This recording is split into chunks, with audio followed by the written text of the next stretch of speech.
Ibu hamil yang kekurangan gizi, terutama di trimester pertama, akan melahirkan bayi yang bisa mengalami kerusakan otak ataupun kerusakan sumsum tulang.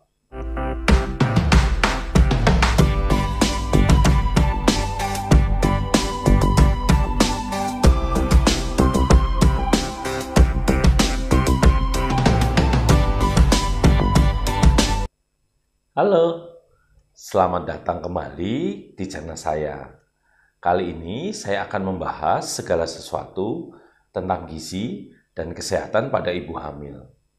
Pada video sebelumnya, saya membahas tentang apa itu stunting. Dikatakan bahwa stunting dapat dicegah dengan memenuhi kebutuhan gizi pada 1000 hari pertama kehidupan. 1000 HPK atau 1000 hari pertama kehidupan adalah momentum kritis atau masa kritis bagi suatu generasi bangsa. Kenapa? Karena pada masa 1000 hari pertama kehidupan itulah pertumbuhan dan perkembangan otak sangat pesat. Jadi 1000 hari pertama kehidupan itu dimulai dari sejak seorang ibu dinyatakan hamil sampai anak usia 2 tahun. Sehingga ada masa 270 hari selama ibu hamil dan 730 hari sampai seorang balita berusia 2 tahun. Pada saat itu, kebutuhan gizi harus benar-benar terpenuhi. Ayo kita cari tahu bagaimana memenuhi kebutuhan gizi pada ibu hamil. Sehingga pada video ini akan saya bahas tentang hal tersebut.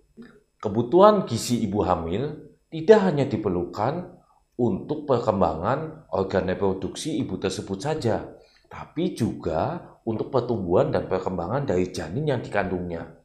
Dan jangan lupa yang tidak kalah pentingnya, kebutuhan gizi tersebut diperlukan atau dipersiapkan untuk cadangan gizi saat ibu tersebut menyusui nanti. Oleh karena itu, ibu hamil harus menambah porsi makannya dibandingkan sebelum dia tidak hamil. Tapi teman-teman, ibu-ibu, bukan dengan cara 2 kali lipat dari sebelumnya. Hal itu adalah pemikiran yang salah, tapi yang harus dilakukan adalah bagaimana memenuhi kebutuhan gizinya dengan tetap memenuhi pedoman gizi seimbang.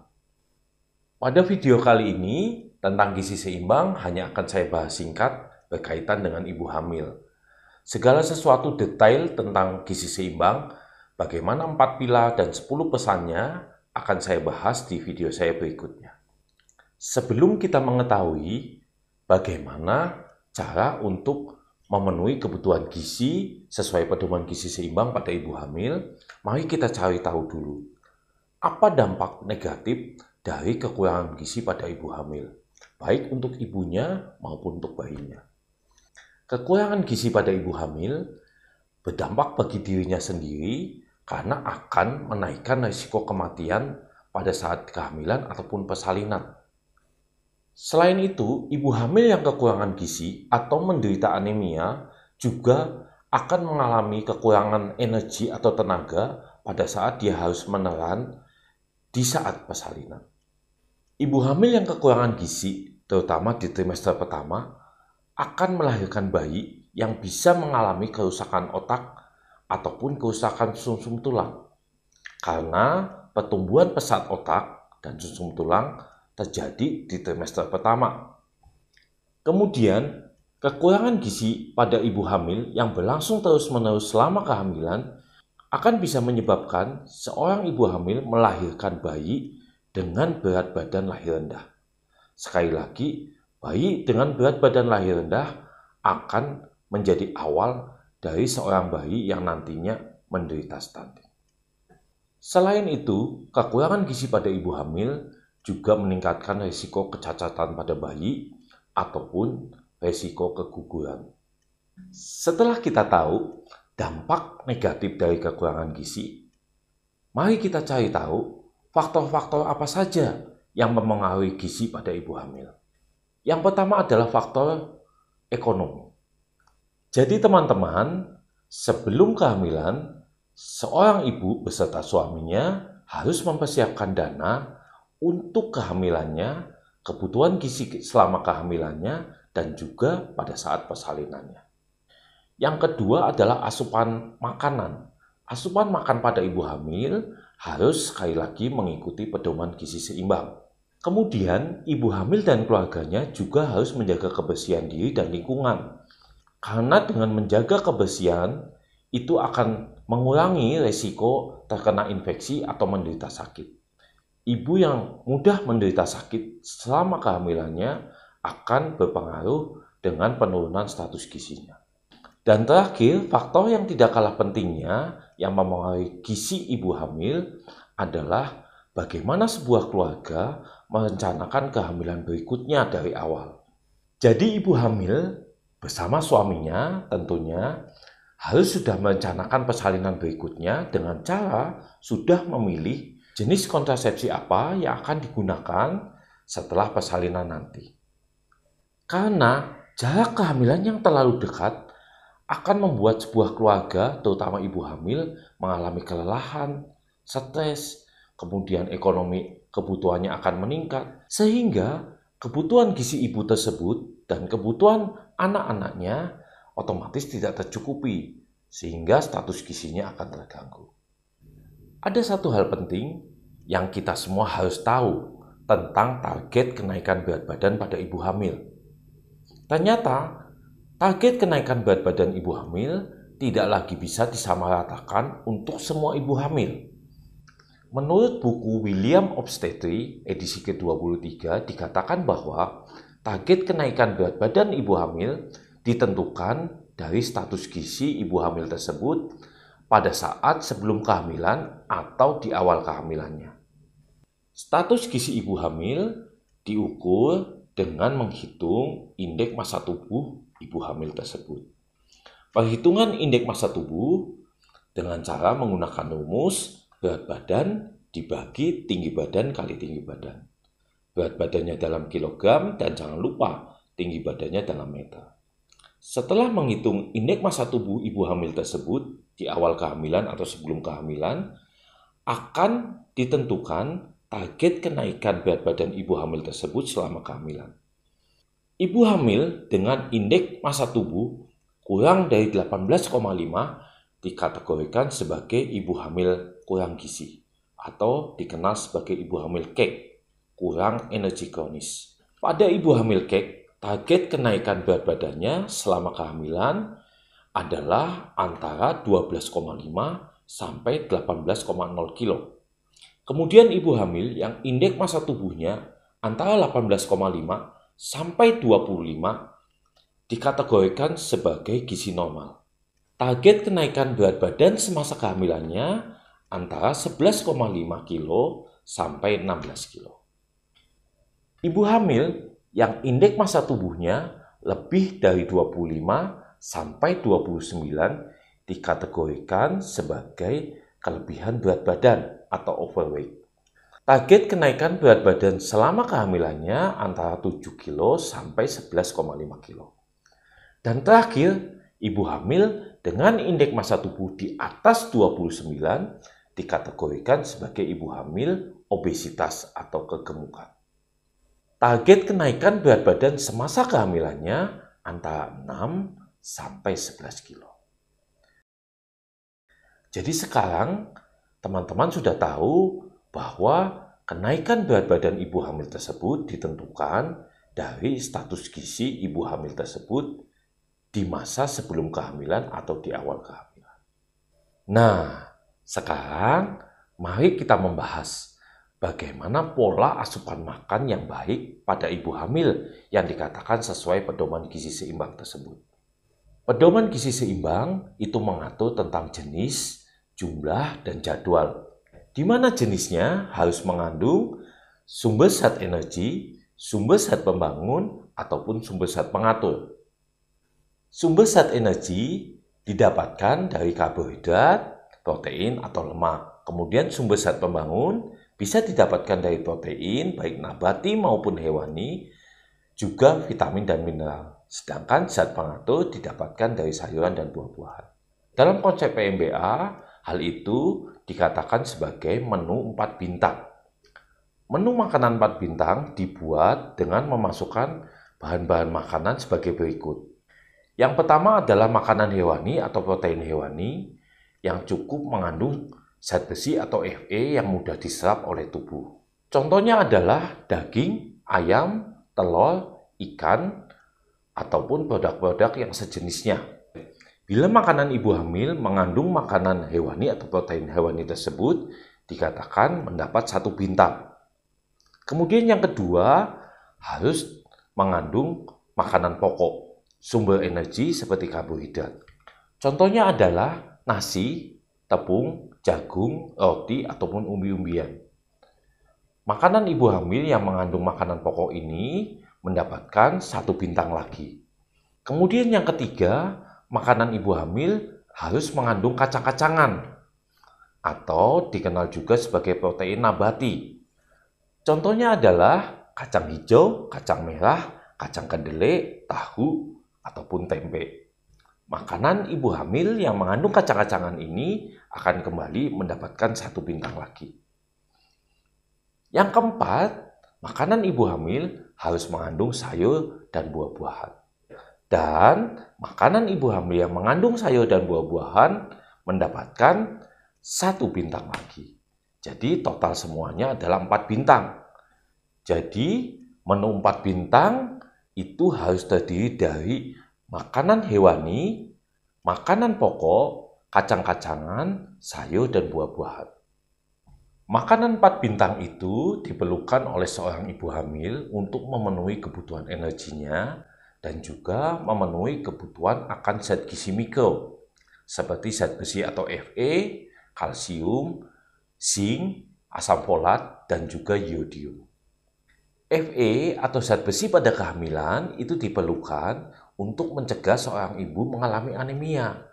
Karena bila seorang ibu mengalami anemia, akan meningkatkan risiko kematian dan juga mengurangi energi ibu tersebut pada saat menelan atau mengejan pada saat persalinan. Asam folat selain untuk mencegah anemia pada ibu hamil juga diperlukan untuk mencegah kecacatan pada janin. Karena asam folat berguna untuk membantu pertumbuhan otak dan organ dari janin. Zat gizi mikrokalsium diperlukan untuk pertumbuhan gigi dan tulang pada janin tersebut semasa di dalam kandungan. Kemudian berkaitan dengan iodium, ada hal penting yang perlu kita tahu kenapa ibu hamil perlu mengkonsumsi makanan yang mengandung iodium. Kekurangan iodium akan membuat seorang ibu hamil menderita hipotiroid. Hipotiroid pada ibu hamil cukup berbahaya karena bayi yang dilahirkan akan mengalami gangguan pertumbuhan dan nantinya akan menjadi anak kreatin. Yang dimaksud kreatin adalah anak dengan tinggi badan yang pendek atau sangat pendek yang disertai dengan IQ di bawah normal. Jadi teman-teman semua, terutama ibu-ibu hamil, harus memenuhi makanan yang mengandung iodium. Itu bisa didapat dari ikan, bisa didapat dari sayuran hijau, atau penggunaan garam beriodium. Menu 4 bintang itu harus dilengkapi dengan kebiasaan minum air putih, minimal 8-12 gelas dalam sehari. Sekarang kita sudah tahu tentang jenis makanan yang harus memenuhi kriteria menu 4 bintang. Bagaimana dengan jumlah makanan yang harus dikonsumsi ibu selama kehamilan? Ternyata makanan ibu hamil jumlahnya tidak sekedar 2 kali lipat dibandingkan sebelum kehamilan. Jumlah makanan ibu hamil tetap harus diatur, karena ingat, masing-masing mempunyai target kenaikan berat badan sesuai status gizi sebelumnya. Cara sederhananya begini, ibu hamil di trimester pertama membutuhkan tambahan energi sebesar 180 kilokalori atau setara dengan setengah piring menu 4 bintang. Sedangkan pada trimester kedua dan ketiga, ibu hamil membutuhkan tambahan energi sekitar 300 kilokalori atau setara dengan 1 piring menu 4 bintang setiap harinya. Berdasarkan standar AKG atau Angka Kecukupan Gizi tahun 2013, dikatakan bahwa kebutuhan energi wanita usia subur, artinya yang tidak hamil, adalah antara 2125 sampai 2250 kilokalori. Kebutuhan energi tersebut dipenuhi dengan cara 3 kali makan dan 2 kali selingan setiap harinya. Khusus untuk ibu hamil cake kurang energi kronis atau kekurangan gizi membutuhkan penambahan 500 kilokalori atau setara dengan 1 piring menu 4 bintang dan ditambah 2 kali selingan setiap harinya. Artinya jumlahnya berbeda dengan kebutuhan ibu hamil yang tidak cake.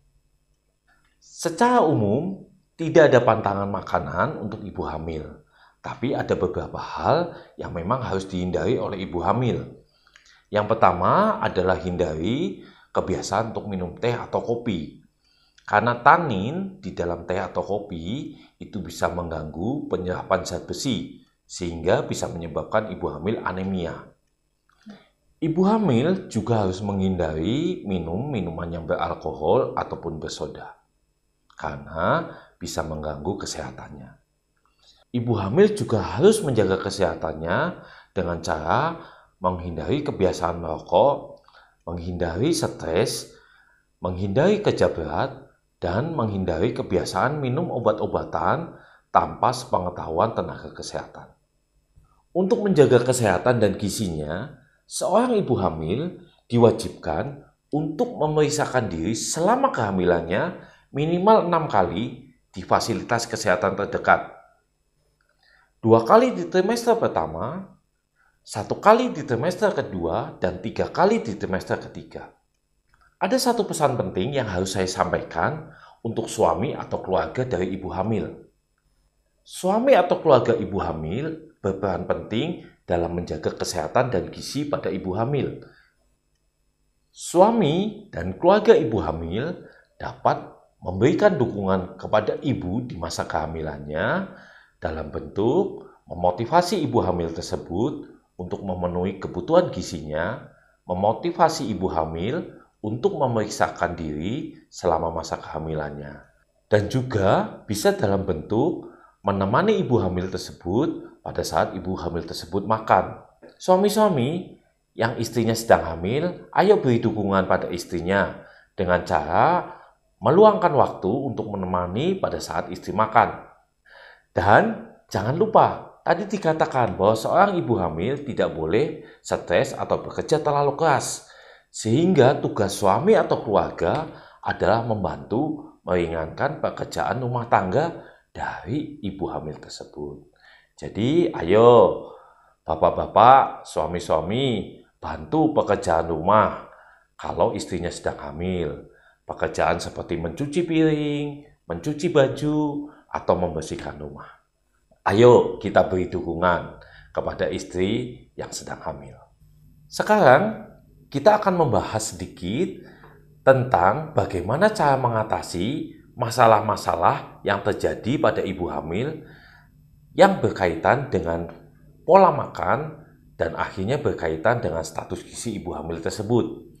Contohnya adalah masalah mual muntah pada kehamilan, rasa panas di dada atau di perut karena gangguan asam lambung, dan gangguan sembelit atau konstipasi atau susah buang air besar.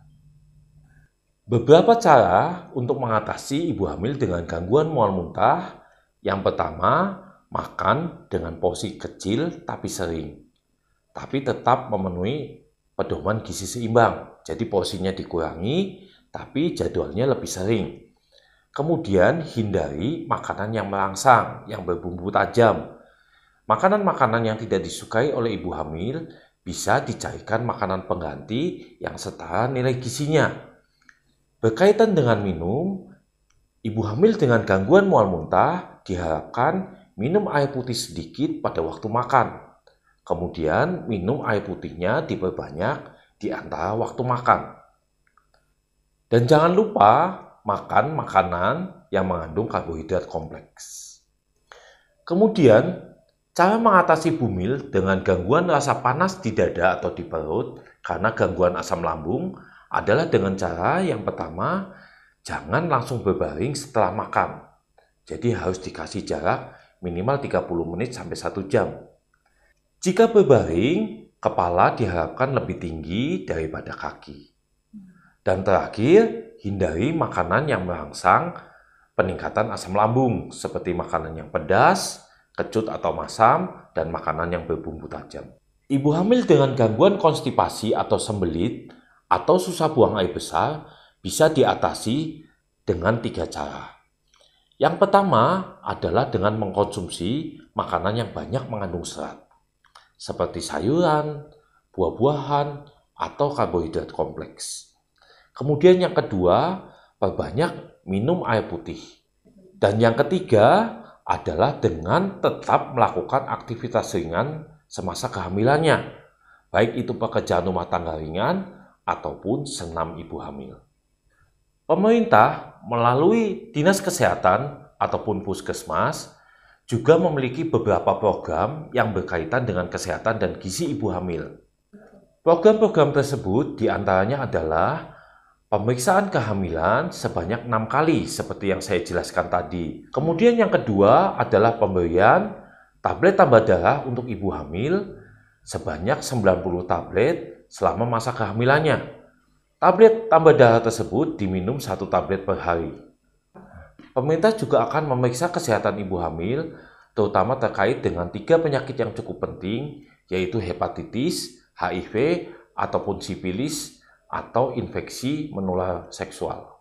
Dan terakhir, pemerintah juga menyediakan program pemberian makanan tambahan pada ibu hamil, baik yang bersifat lokal maupun pabrikan. Pemberian makanan tambahan ibu hamil yang bersifat lokal tetap memenuhi kriteria 4 bintang atau pedoman gizi seimbang yang akan diajarkan pada ibu-ibu hamil baik di puskesmas ataupun di posyandu oleh tenaga kesehatan seperti tenaga gizi ataupun oleh kader, sehingga ibu hamil diharapkan di rumahnya bisa membuat dan mengkonsumsi sendiri makanan yang diajarkan. Sedangkan pemberian makanan tambahan pabrikan itu adalah berupa dalam bentuk biskuit untuk ibu hamil. Biskuitnya berbentuk segitiga dengan selai di tengahnya. Biskuit tambahan ibu hamil tersebut bisa didapatkan di puskesmas ataupun di posyandu. Setiap ibu hamil akan mendapatkan biskuit tersebut sebanyak maksimal 30 hari makan. Tapi khusus untuk ibu hamil cake atau kekurangan gizi akan diberikan minimal 90 hari makan. Melihat betapa baiknya program-program yang sudah disediakan pemerintah khusus untuk ibu hamil, ayo ibu-ibu hamil silakan datang untuk berkunjung ke puskesmas ataupun ke posyandu, sehingga bisa terjaga kesehatan atau gizinya, sehingga tahu bagaimana memenuhi kebutuhan gizinya selama kehamilan, dan nantinya bisa melahirkan bayi yang sehat dengan berat badan yang cukup, yang akan bertumbuh menjadi balita yang kuat, berprestasi, dan bebas stunting. Demikian tadi penjelasan saya mengenai segala sesuatu tentang gizi dan kesehatan pada ibu hamil. Semoga apa yang saya sampaikan bisa berguna buat kita semua, terutama bagi ibu-ibu hamil ataupun suami dan keluarga-keluarga yang memiliki ibu hamil di keluarganya. Bila ada hal-hal yang masih ingin ditanyakan, di-sharingkan, atau didiskusikan, silakan menuliskan di kolom komentar. Jika kalian menyukai video ini, silakan klik tombol like dan subscribe supaya tidak ketinggalan info-info menarik yang akan saya sharingkan di video-video saya berikutnya. Terima kasih sudah menonton video ini dari awal hingga akhir. Sampai jumpa di video berikutnya.